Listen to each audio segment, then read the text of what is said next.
You often hear, right, especially in like, Hinduism about the Kundalini energy. Well, the Kundalini energy, it's just life force energy. It's the energy of consciousness that sustains your being, that gives you life. That energy of consciousness, that pure potentiality that resides within you, untouched and undisturbed.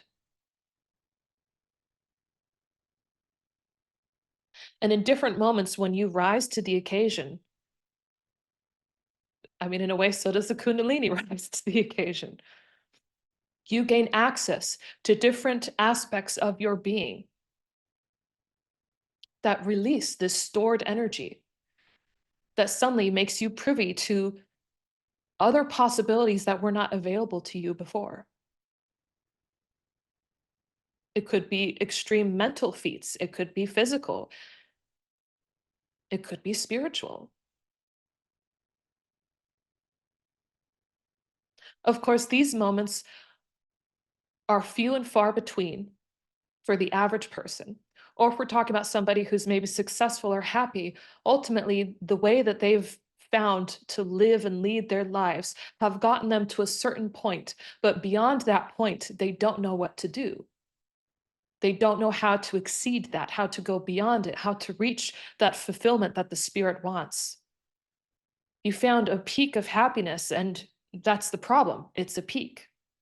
There's nothing that's the worst for your growth, the antithesis to progress, than remaining stagnant in one place, even if that place is up here.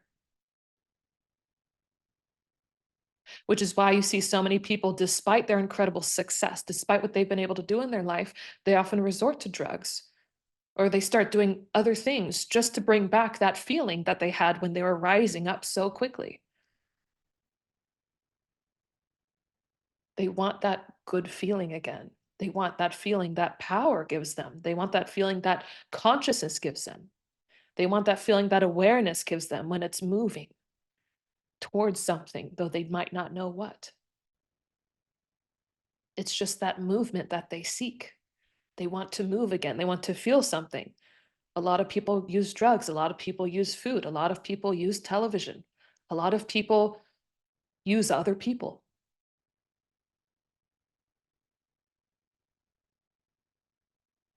A lot of people even position themselves as a victim role because even that gives them a feeling. Even injustice, there's some satisfaction that people find in feeling like there's been injustice towards them because they don't have the power to change their life circumstances or advance further in consciousness, right? Maybe they've risen very quickly over a short period of time, but now they're stuck. And so now they're a victim of something, they're a victim of this. They don't know how to move beyond this, or maybe they've fallen very quickly and they want to come back to where they were. But now it's this person's fault. It's that person's fault. It's because I'm doing this and I want to be doing that. It's because of this. It's because of that. I'm the victim. And there's something about feeling that way that gives you, ironically, a sense of relief because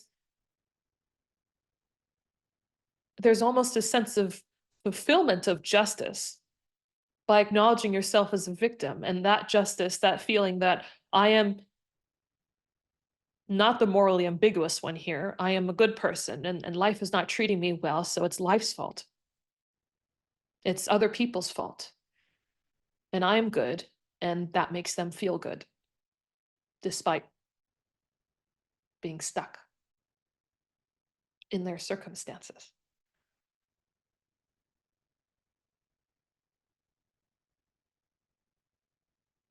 You are not a victim of life. You are not a victim of other people. You are not a victim of circumstances. You are never a victim of anything outside of your own consciousness.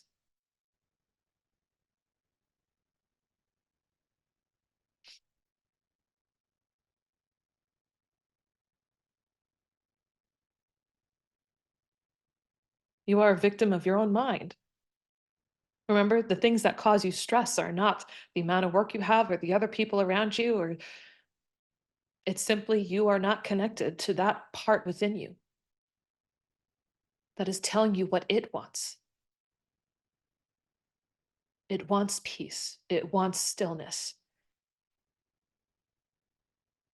It wants to express itself in different ways. It wants to love. It wants to play. It wants to laugh.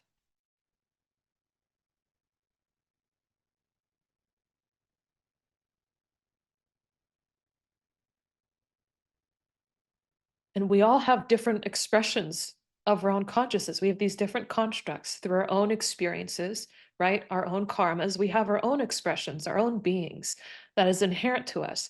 And so, not one life will look the same for another.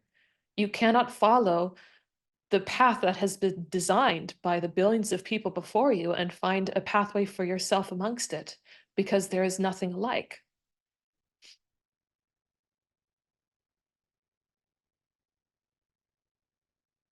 So you have this part of you that knows what it wants already, the part of you that thinks it knows what it wants. You have this inherent sense of righteousness, virtue, that makes you feel good when you follow it, the Dharma that makes you feel good when you are in alignment with it. And then you have this part that tortures you when you don't follow it, right? When you follow the Dharma, you are releasing that stored energy, that life force energy, that boundless potential. And it's easier to see the Dharma when you have that inherent purity.